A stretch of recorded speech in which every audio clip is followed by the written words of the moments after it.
Hello there, welcome to this video 9-6, and we are going to write some logarithmic models focusing on context problems. Our objective is to create logarithmic models from exponential models, and just kind of using this as our base, we have here an exponential equation. They say write 8 to the power of x is equal to 32 in logarithmic form. Well, we know that exponentials and logarithms are just inverse functions where the base stays the same. So this is going to be log base 8, and we know that inverses switch inputs and outputs. X becomes y becomes x, and so on. So here, log base 8 of 32 is equal to x. So there is that same equation in logarithmic form. Alright, so why is this relevant? Well, there are standard formulas that involve logarithms, such as the formula for measuring the loudness of sounds, decibels, and the magnitude of an earthquake on the Richter scale. It's also possible to develop logarithmic models from exponential models. There is a short video, I'm not sure why this video does not work, on how logarithmic model is used to keep animals healthy at an aquarium. We're going to go ahead and skip that for now. The steps in order to change an exponential model to a logarithmic model. Step number 1, you want to go ahead and simplify any function notation to a single variable. So if they use a function like position based upon time, you just want to change that to position, or p equals. Step number 2, you want to go ahead and use algebra to isolate the power expression. So a base raised to a power, and this should seem familiar. Step 3, write the equation in logarithmic form. So we're going to go ahead and switch over just like we did in our prior knowledge. Number 4, solve for the independent variable and then simplify if necessary to create a function that is easy to use as possible. Okay, so solve for the independent variable. All right, here's our first example. They say the mass in milligrams of beryllium-11, a radioactive isotope, in a 1200 milligram sample at time t in seconds is given by the function m of t is equal to 1200 times e to the power of negative 0.05 t. Okay, so they say find an exact logarithmic model that can be used to find time in seconds. So this model right now, the output is m. So the mass is 1200 times e to the power of negative 0.05 t. Well, what they want is they want an equation that has t equals. Okay, so I'm going to go ahead and I'm going to isolate my power expression. My power expression is the base e raised to the power, so I need to go ahead and I need to divide by 1200 first. So we'll go ahead and do that. We get m divided by 1200 is equal to e to the power of negative 0.05 t. I've isolated my power expression here. Now what I want to go ahead and do is I want to switch it into logarithmic form. So this is base e, so therefore my inverse function, my logarithmic function, is going to be the natural log. So the natural log of m over 1200 is equal to negative 0.05 t. All right, and then just solving for t, I'm going to divide both sides by negative 0.05, divide by negative 0.05, and we have this equation. So t is equal to 1 over negative 0.05 natural log of m over 1200. And at this time I want to talk to you about this structure where we're dividing by a fraction. And something we're going to do here is we're going to go ahead and move some decimal places and simplify this. Okay, so if I was to move the decimal place here, let's say 1, 2. I guess I'm multiplying by 100. Okay, so this becomes the same thing as 100 divided by 5 times the natural log of m over 1200. And it's negative 2. Okay? And we know that negative 100 divided by 5 gives us negative 20.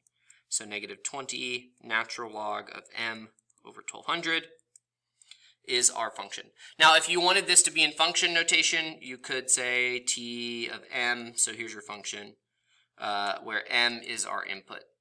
So negative 20 times natural log of m over 1200. And I want to go back to just this kind of transition up here, because you may be scratching your head on this. Like, what the heck? Again, all I did was I moved the decimal 2 places, 1, 2 spots. So now here, so now it's 5. And all I'm doing is moving the decimal 2 spots, 1, 2. Right, so that's how I get 100 over 5, negative 5. And I get, dividing it, negative 20 times natural log of m over 1200. Why, Schwarberg? Why would you want to go ahead and do that? Well, students can make an error when they're calculating this. If we're dividing, they're prone to errors there. Also, too, I mean, this structure is just simplified. So you may see me do that on a couple more examples or in the answer key on your homework too. Okay, but both of these here is your logarithmic model. Part B. They say, when to the nearest second will there be 5 milligrams of beryllium 11 remaining?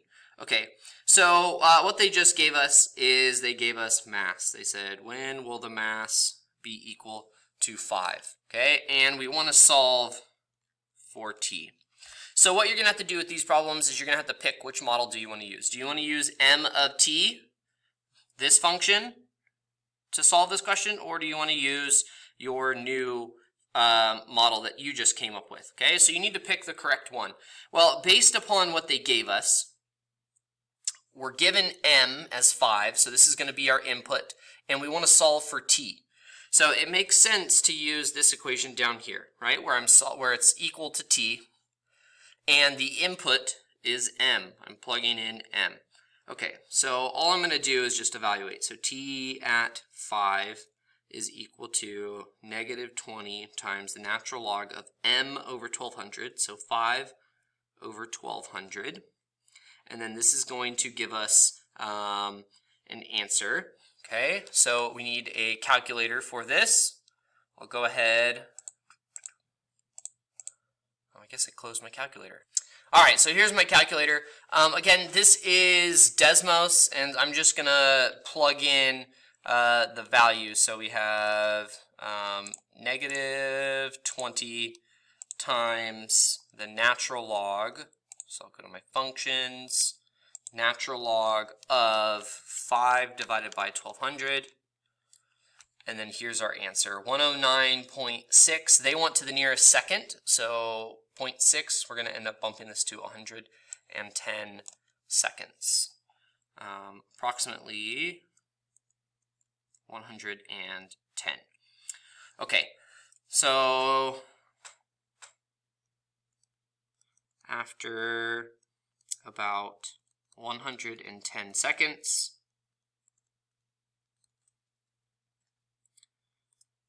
there will be about 5 milligrams of beryllium 11 remaining.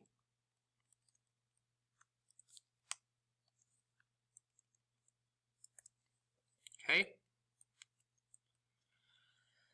All right, part C, how many milligrams of beryllium 11 will remain after 30 seconds? Okay, so they say T is equal to 30, and they want us to solve for the mass, M is equal to, and they want us to round to 3 decimal places.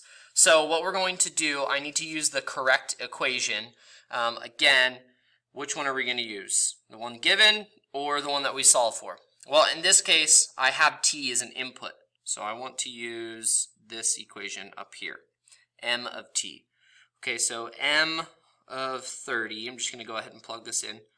So this is 1200 times e to the power of negative 0.05 times t, which is 30. and we just plug this into our calculator. So 1200 times e to the power of, at this point in your calculator, especially if you're using a TI-30, which looks like this, make sure you put parentheses here for your exponent, because you want your exponent, that coefficient, the negative 0.05, to multiply with the 30 prior to being computed as an exponent. Okay, and if you don't use parentheses, you'll get an error. So, and you can just kind of check this right now. So I'm going to put parentheses, negative 0.05 times 30. Okay, and this should be your answer here. So 267.756. So 267.756 milligrams. Okay, so there's your answer. And then I want to answer this in a sentence. So after 30 seconds, there will be about 267.756 milligrams of beryllium-11. Okay, and there you have it. All right, here is a practice problem. In this question, they say the radioactive isotope fluorine-18 is used in medicine to produce images of internal organs and to detect cancer. The percent of fluorine-18 remaining after H hours is modeled by the function P of H, which is equal to 100 e to the power of negative 0.378 H. Okay, pause the video. Try to find the logarithmic model. I'll go ahead and I'll post the answer here in a second for the logarithmic model. All right, here's the solution for the logarithmic model. You can see that h is equal to negative 500 over 189 times the natural log of p over 100. You may have had it in this format with the coefficient being 1 divided by negative 0.378. Again, if you just want to find this, you would just move the decimal places 3 times, add 3 zeros to your numerator here, and then you can reduce both the numerator 1000 and the denominator 378 by 2. That's how they get this value here. You may have this in function notation, which is right here. And I would try to show you everything at once, but I'm trying to block off these answers. I wanted to show you the model just to make sure that your model is correct before you go back to B and C. All right, so now that you have that for B and C, go ahead and answer those 2 questions, and I'll pose the answer here in a second. All right, hopefully you tried those. Here you go. So for part B, you should have used the function P of H. They want the percent of fluorine-18 that remains after 6.7 hours. So you're plugging in 6.7. That's going to be this function. You're plugging in H. So you should have gotten 7.9%. And then C, they say when in hours and minutes will there be 5% of fluorine-18 remaining? Round to the nearest minute. So you plug this into your function, H of 5, so 5%, you plug in 5, and you get this answer, 7.9252 hours. Well, they want the answer in hours and minutes, so isn't this 7 whole hours?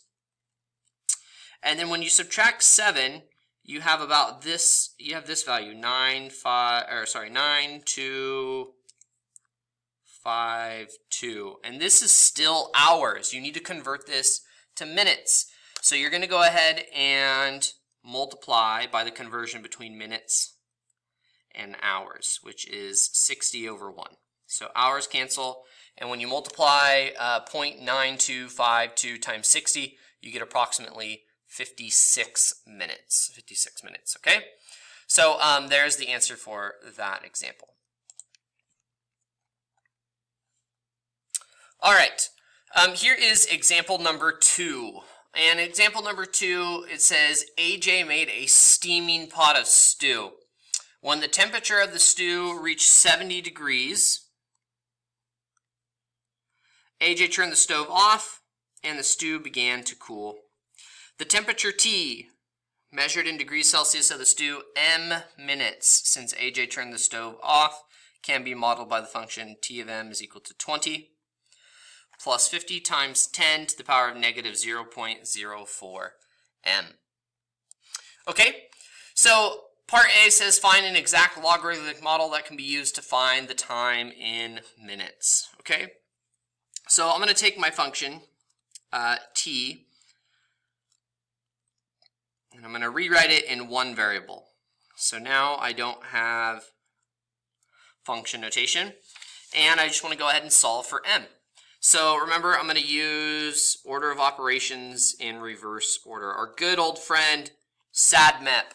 So I'm going to undo the addition of 20 first. So we'll subtract 20 on each side. And we'll get to t minus 20 is equal to 50 times 10 to the power of negative 0.04 m. Okay, I have a coefficient. I need to isolate my my power expression, the exponential base. So I'm going to undo the 50, divide by, all of this by 50. Okay, so we get t minus 20 over 50 equal to 10 to the power of negative 0.04 m. And I've isolated my power expression. So now what I want to do is I want to use a logarithmic inverse. So I'm going to rewrite this. Instead of base 10, it's now going to be log base 10. So we have the common log. T minus 20 over 50 is equal to negative 0.04 m. And last but not least, I'll go ahead and I'll just divide both sides by negative 0.04. Negative 0.04. And we get m is equal to, I'll go ahead and move the decimal 2 places.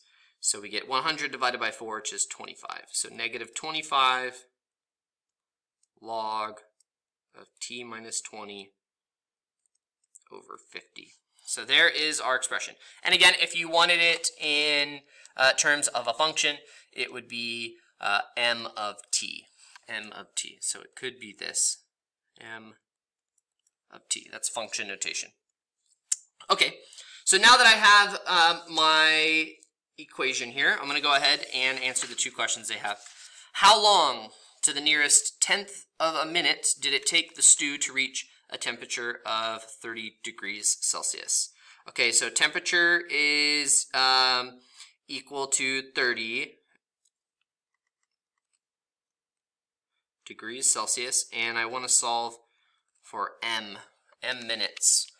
Okay, so that makes me want to use this equation because I'm plugging in the temperature. So I have, okay, m is equal to negative 25 times the log of t, which is 30. So 30 minus 20 divided by 50. Okay, and it looks like this simplifies out to be negative 25 times the log of 1/5. 30 minus 20 is 10. 10 divided by 50 gives us this. Okay, so let's see what this is. They want it to the nearest tenth of a minute. Okay, tenth of a minute. All right, so negative 25 times the common log function. Common log is right here behind my head. I don't know if you guys can see that. Whoop. Common log of 1/5. Okay. And there's our answer. I want to show here, again, common log for you guys. Where are you? Where's log? Here it is. So that's what you'd punch in for common log. Log. It's base 10, right? But we call it common log. Okay, and this is approximately nearest tenth of a minute. They said 17.5. 17.5. Okay, so it will take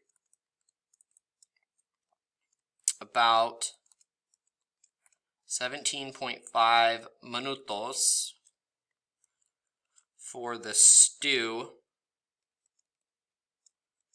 to reach 30 degrees Celsius.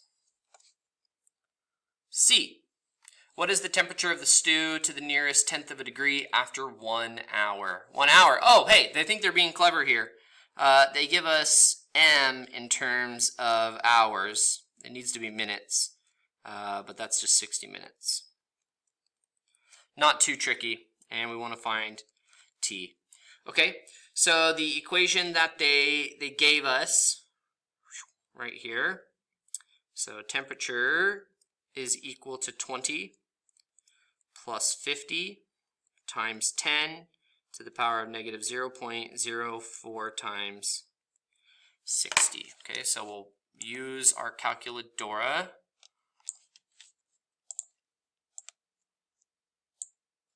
Oh my goodness. Here we go. Okay, 20 plus 50 times 10 to the power of, and remember, make sure you use parentheses here, otherwise your calculator will interpret the order of operations as this power and then it would multiply by 60. Put parentheses around your exponent. Okay, so we get 20.19, and they wanted us to go to the nearest tenth of a degree, so 20.2. It looks like 20.2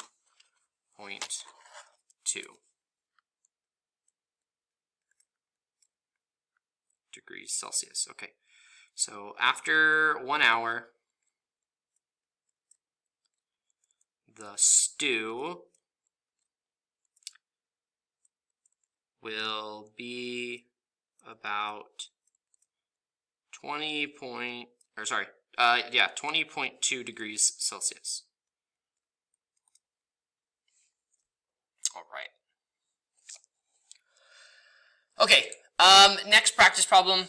Here you go. They say in one part of the atmosphere where the temperature is a constant negative 70 degrees Fahrenheit, pressure can be expressed as a function of altitude by the equation P of H, where P is the atmospheric pressure in kilopascals, kPa, and H is the altitude in kilometers above sea level. They give you some weird units here. Don't be confused. Just use the equation that they give you. Find an exact logarithmic model and then answer the two questions. I'll post the exact logarithmic model here in a second. All right, here is the logarithmic model. H of P is equal to negative 5,000 divided by 341 log of P over 128. If you have this format, it would be exactly equivalent. Just again, you may see it rewritten. Okay, so now that you have this information, go ahead, go back, make sure you try parts B and C. Pause the video, give it a go. Okay, here comes the answers for B and C. So for B, an altitude of 24.9 kilometers will produce an atmospheric pressure of 2.55 kilopascals.